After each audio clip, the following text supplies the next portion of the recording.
బులెటిన్లో మరో breaking news చూస్తున్నాం. నేడు కాశ్మీర్లో ప్రధాని నరేంద్ర మోడీ రెండో విడత ఎన్నికలు జరిగే నియోజకవర్గాల్లో పర్యటించబోతున్నారు.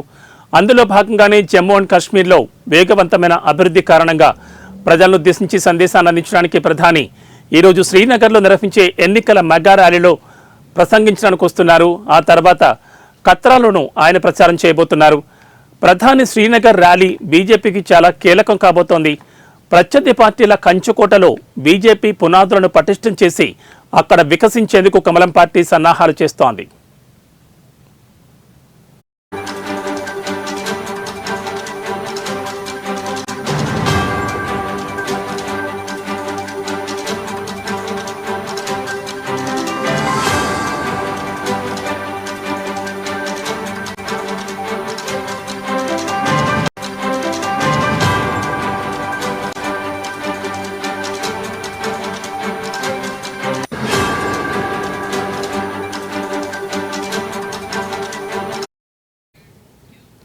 అలాగే జమ్మూ డివిజన్లో బలంగా ఉన్న బీజేపీ కశ్మీర్లోని గురేజ్, కర్నా, షోపియాన్, హబ్కదల్, పహల్గామ్ అసెంబ్లీ స్థానాలను కైవసం చేసుకునేందుకు సన్నాహాలు చేస్తోంది.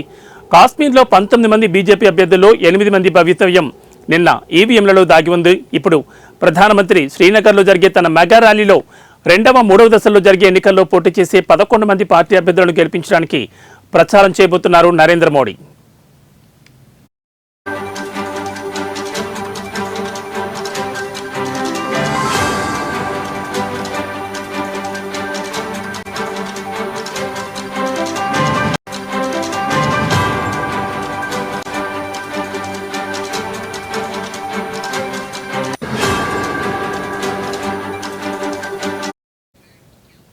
నేడు కాశ్మీర్లో ప్రధాని నరేంద్ర మోడీ రెండో విడత ఎన్నికలు జరిగే నియోజకవర్గాల్లో పర్యటించబోతున్నారు.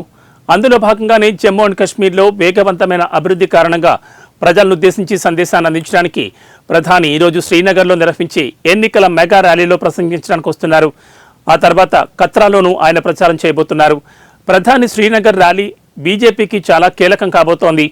ప్రత్యర్థి పార్టీల కంచుకోటలో బీజేపీ పునాదులను పటిష్టం చేసి అక్కడ వికసించేందుకు కమలం పార్టీ సన్నాహాలు చేస్తోంది. అలాగే జమ్మూ డివిజన్లో బలంగా ఉన్న బీజేపీ కశ్మీర్లోని గురేజ్, కర్నా, షోపియాన్, హబ్కదల్, పహల్గామ్ అసెంబ్లీ స్థానాలు కైవసం చేసుకునేందుకు సన్నాహాలు చేస్తోంది. కశ్మీర్లో 19 మంది బీజేపీ అభ్యర్థుల్లో 8 మంది భవితవ్యం నిన్న ఈవీఎంలలో నిక్షిప్తమైంది.